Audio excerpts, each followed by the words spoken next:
penanganan masalah terorisme tanah air, khususnya oleh rekan-rekan Densus 88 anti teror Polri. Kita ke Makassar, ya, sampai hari ini dari korban 20 korban kasus gereja katedral di Makassar, alhamdulillah sekarang tinggal 4 korban yang masih di rumah sakit Bayangkara di Makassar. Tinggal 4 dirawat dan mudah-mudahan keempatnya pun keadaannya semakin membaik. Lalu penanganan terhadap pelaku sampai siang hari ini Densus terus mengembangkan masalahnya. Telah diamankan sampai siang hari ini 18 yang diduga terlibat di dalam kasus gereja katedral di Makassar. Khususnya ini kelompok Villa Mutiara.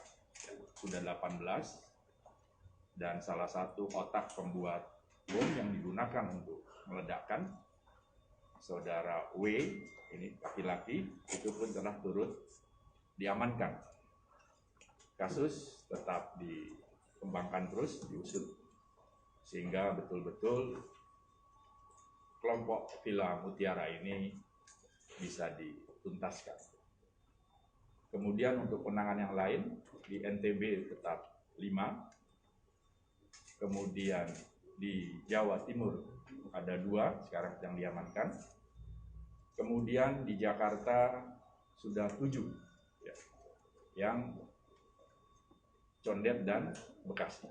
Sekarang jumlahnya sudah 7 diamankan oleh Densus 88, dan tentunya kasus-kasusnya akan terus dikembangkan, diusut tuntas. Mudah-mudahan ini menjadi salah satu bagian bagaimana masalah-masalah terorisme di tanah air bisa ditangani. Pak, terkait identitas, itu apakah kan kemarin beberapa kejadian dari pengeboman itu kan milenial ya Pak ya? Apakah ini juga sudah yang di mana? Dari yang di gereja katedral, terus juga yang kemarin di Barreskrim itu kan status umur dia kan masih di golongan muda 25 tahun. Apakah ke-18 teroris ini juga terduga teroris yang sudah diamankan juga memiliki usia yang juga di masih Makassar? milenial? Iya, di Makassar ada yang berumur milenial dan ada juga sudah paruh baya seperti itu. Ya. Tapi kelompok-kelompok milenial ada di Villa Mutiara itu.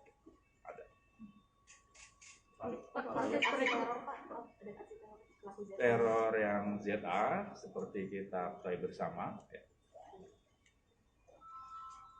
Dugaan keras ini lone wolf, artinya ini atas inisiasi sendiri dan yang bersangkutan pun melakukan sendiri. Ini dugaan sementara.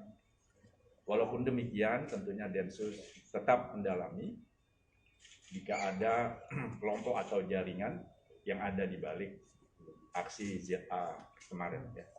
Densus masih mendalam seperti itu. Pak, mungkin untuk kronologisnya bagaimana ZA bisa sampai mendekat ke pos penjagaan, dan kemarin kan juga sempat beredar kabar ada pelaku lain ya Pak, ini apa bisa dikonfirmasi?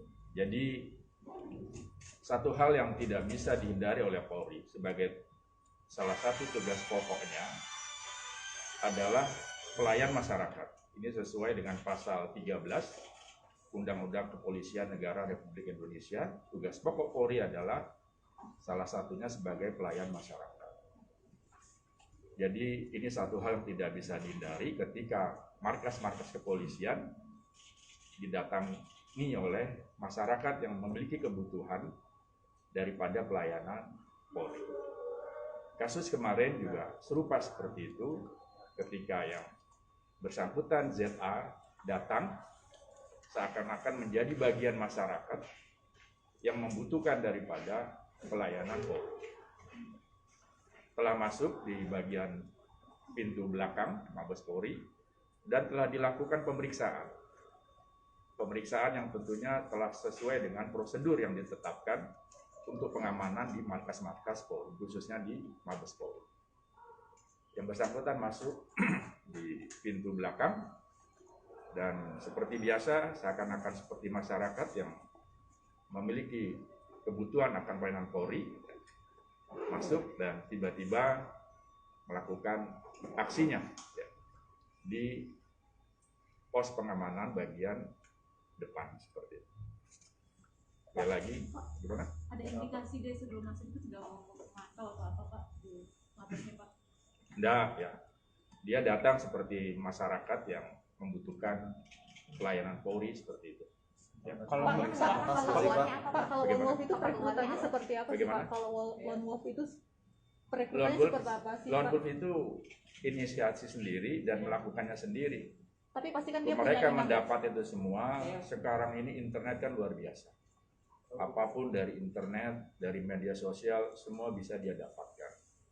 Kemungkinan ya, kalau Lone Wolf seperti ini, mereka mendapatkannya sendiri. Salah satunya melalui media internet ya, melalui media sosial yang ada sekarang, banyak sekali hal-hal seperti itu. Berarti satu orang ya Pak, ya konfirmasi hanya satu orang ya iya. Pak? Tidak ZA. ada lain ya Pak? Tidak ada, walaupun saya lagi Densus mendalami kasus tersebut. Pak, terkait senjata yang digunakan Pak?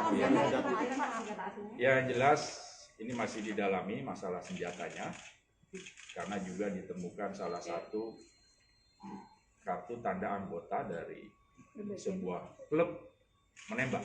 Ya. Polri sedang mendalami, berkoordinasi juga dengan Perbakin, masalah klub ini sedang didalami. Pak, sama sisi Pak.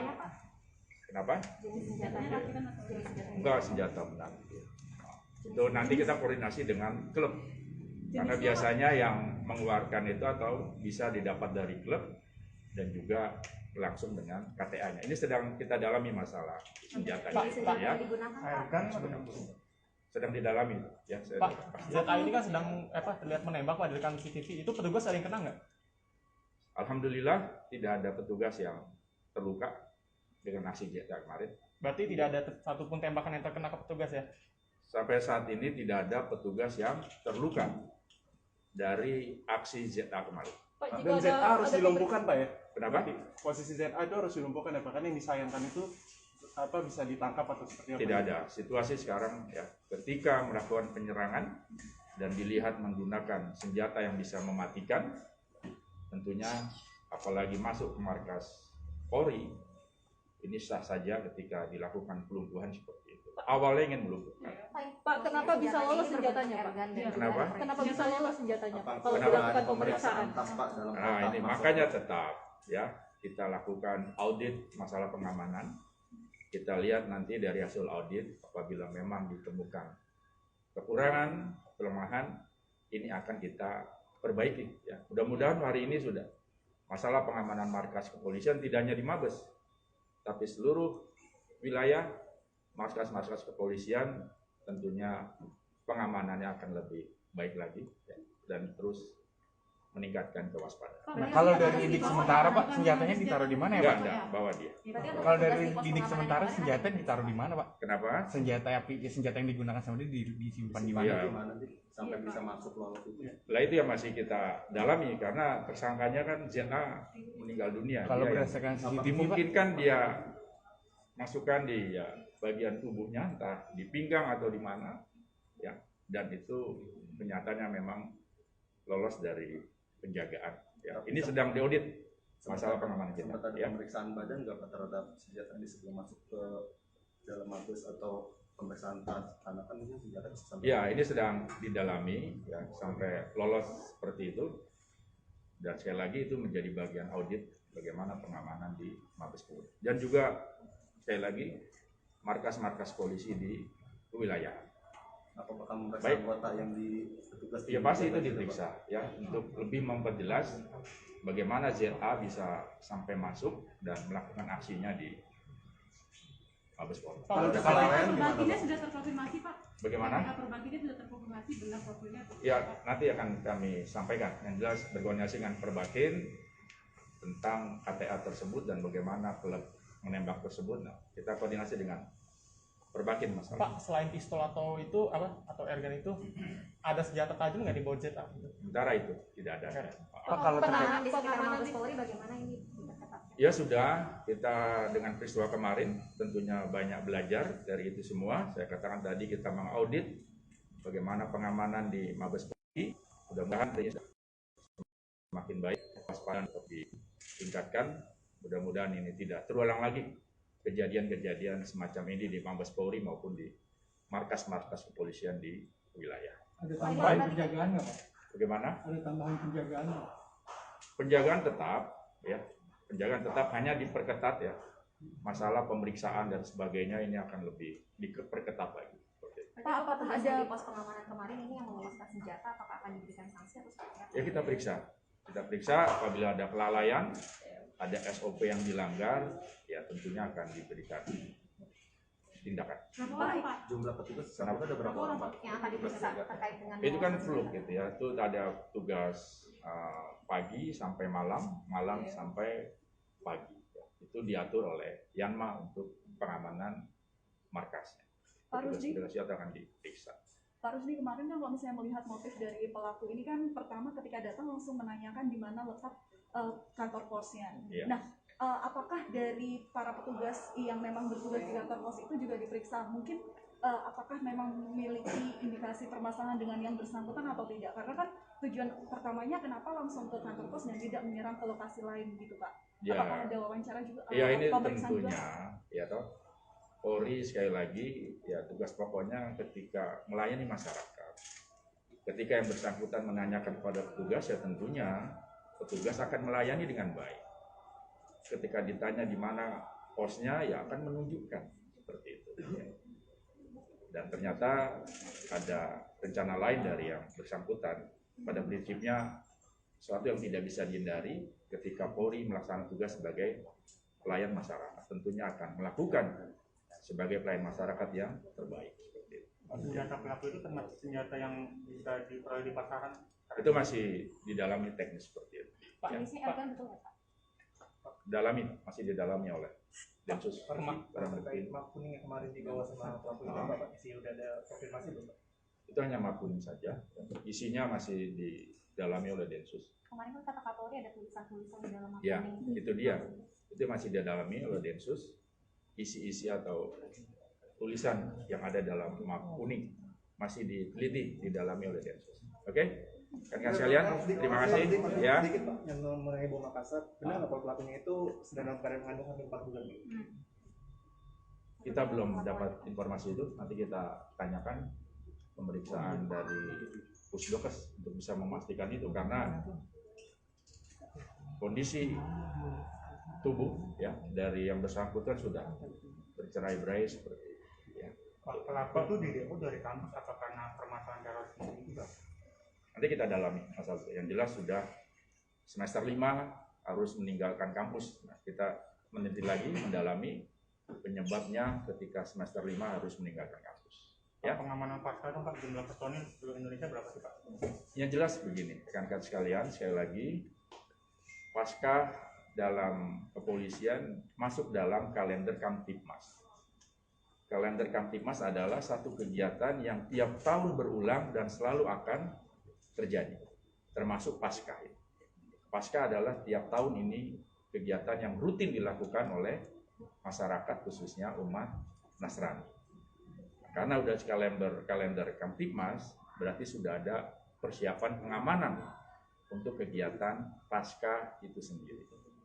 Dan tentunya melihat situasi kekinian dengan kasus Makassar, Mabes Polri telah memberikan jukrah, petunjuk dan arahan kepada satuan wilayahan untuk lebih mewaspadai lagi akibat aksi dari terorisme ini sendiri, khususnya pengamanan pada kegiatan pasca. Mudah-mudahan aparat kepolisian beserta aparat yang lainnya, ada TNI, ada Pemda, bahu-membahu. Mudah-mudahan pelaksanaan Paskah di tanah air dapat berjalan damai dan hikmat. Ya. Itu saja rekan-rekan sekalian. Bagaimana?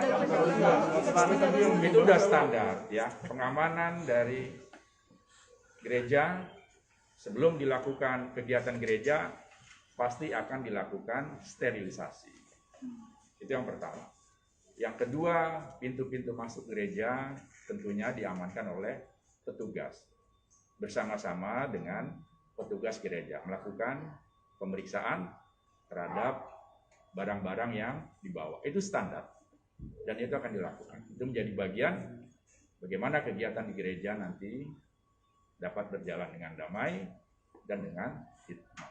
Ya, rekan-rekan sekalian, yang di Jakarta. Di Jakarta tadi kan ada 2 terbaru tuh Pak. Ya. Baru kan di bilang tadi 7 terbaru siapa? Ya, nanti kita update lagi. Yang jelas sudah Atau di mana, 7. Pak? Ya, sudah 7 dan akan dikembangkan terus. Jakarta dan sekitarnya. Jakarta sekitarnya di mana aja Pak sekitarnya Pak? Sekitarnya. Kapan Pak? Kapan hari ini? Iya. 2 orang. Iya. Orang itu hari ini ditangkap. Iya. Jaringannya sama ya Pak? Iya. Jaringannya sama ya Pak? Jaringannya sama ya Pak? Ini belum diketahui untuk Jakarta, ini jaringan mana, masih didalami oleh Densus. Nanti apabila sudah tuntas tugas Densus, rekan-rekan akan tahu ini jaringan mana dan jaringan mana. Sekitarnya itu Jabodetabek ya Pak? Iya. Satu soal yang kelompok Film Mutiara ini Pak.